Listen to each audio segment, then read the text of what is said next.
Well, I mean, you can see what time is now? It's 12, and then it started at 10, and it's huge, it's massive, it's full, you know. So since I'm here since 9:30, I didn't stop talking, you know.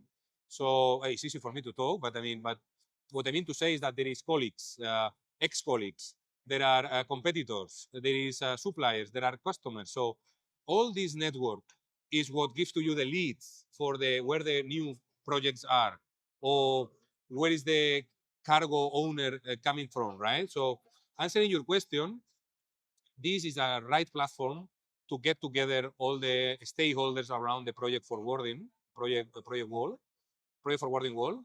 And I can tell you that 2026 is still not the peak. So the project cargo wall works on cycles, right? So you have up, you have down, you have up, you have down, right? Of course, there is external factors like geopolitical tensions, like other factors that can influence this cycle, but it can be up higher or lower, but it's always this cycle. And we are now, since 2020, we are on the going up, no, on the ramping up. And my expectation is until 2030 is going to be up.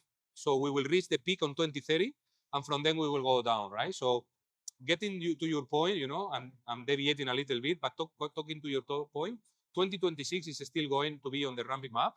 There is a prediction, Drury, that is one of the index that we use as a project forwarders to see the cargo movements and what kind of vessels and so on, is predicting from 5 to 10% increment only on project cargo in 2026, right? So it's going to be also a very good year for the project cargo in regards on the geopolitical tensions. Well, definitely oil and gas. I mean, this region is oil and gas. I mean, yeah, it's very nice energy transition. I have moderated the last 3, 4, 5 years panels on energy transition. And this is good that we talk, that we try our best to follow the energy transition. But I mean, this region is oil and gas. And this region will be oil and gas even with my son, you know, if he decides to follow the project forwarding career, right? So oil and gas can be from upstream exploration, can be middle stream, can be the pipings, can be downstream, can be the refining or the chemicals or the petrochemicals plants, right? So this is a big portion of the region. So we also have the mining as well, but mining, I will say that is specific on certain regions. It's not a global or common in the whole region. So you have most on West Africa, you have in East Africa, you have less in the North Africa or in Middle East, but this is also very, very, very important sector, and definitely renewables, right? But not renewables on the sense that they are going to change or swap, or they are going to create that the fossils fuels are not going to be used. No, on the sense that they will slowly but surely, they will help to the community to increase the consumption, electricity consumption, to developing new infrastructures, helping the oil and gas, right? So renewables in this region is more about BESS, that is the batteries, energy storage, is the solar, and some kind of wind, and then the CCS is the carbon capture storage, right? So that I will say that is the three main sectors dominating the region. The projects are more and more complex because everyone is trying to optimize cost efficiency, right? We are also seeing the trending, like before, the end users, they were giving the whole package to one project forwarder, right? So that you were able to use scaling, synergies to, okay, I'm making less money on this general cargo, but I'm making more money on this project cargo, right? Or heavy lift or breakbulk vessel, right? Or breakbulk cargo, right?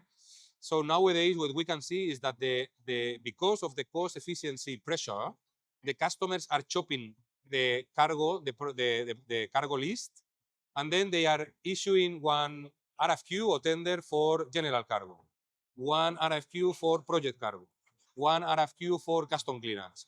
That is making the projects more complicated because there is no one party controls the whole cargo. There is 2, 3 major project forwarders or freight forwarders that controls the cargo itself. And then there is interactions, there is disruptions there that makes that more complicated. This is answering your question on why the projects are complex on the freight forwarding side. On the engineering side, being a civil engineer, right? So more and more, or nowadays, there is a trend to make the plants or refineries more efficient, bigger. The power plants, instead, before, I remember when I was doing power plants, they were like 900 megawatts. Now there is power plants of 5 gigawatts, right? So this is making because of the cost efficiency and because also all the sustainability, environment, and reduction, the CO2 and so on. So they are trying, the engineering and the end clients, they are trying to make the plants bigger and bigger.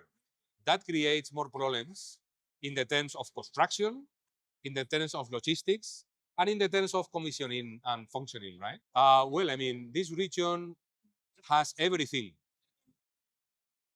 to succeed. Um, I was talking yesterday about that, in another panel, or even last year, we were having one focus on digitalization and this. So this area, we have ports like Jebel Ali Port, like Salalah. They are not really behind of mature ports like Europe, like Singapore, like some of China or some in US to succeed or or to invest in technology. No, they have the same level of technology. The problem is the process mature and the discipline.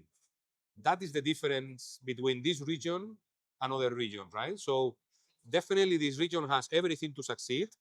I believe that if we find a government stabilities, we find foreign investors willing to spend money here because they are safe. They want to invest because they are safe of his investments. And we have a good professionals. This region has no limit, has not a roof, And I do see since 4 or 5 years in my previous company or now in Maersk, I am driving my focus from Middle East to Africa because it's within Africa where you have more competitive advantage, right? Our company is present with our own setup most of the countries. So for me is I have a business tomorrow in Nigeria. It's only plug and play. I only have to take my company has a company there, has a setup there, has everything there. So it's only plug and play and then start working on this now. So this is what will make this region succeed, right? Is the discipline, the process mature, and the stability that we need to give.